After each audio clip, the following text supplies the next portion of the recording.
ひな子はね、死んだんだよ。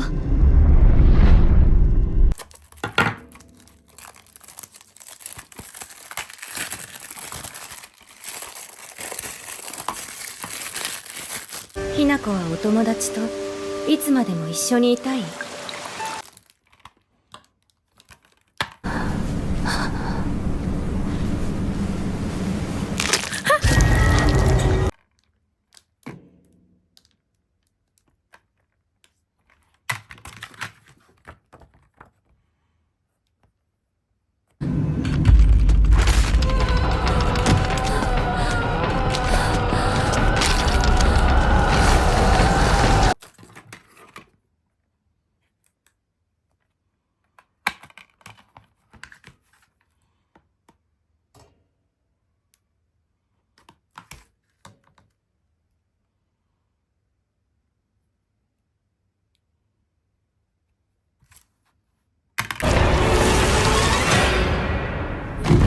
ひな子、いつまでここにいる気なの？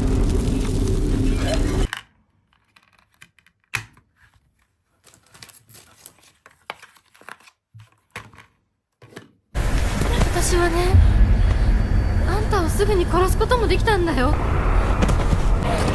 全部奪ったな。全部私から奪ったな。幸せをつかんでくれることを願っています。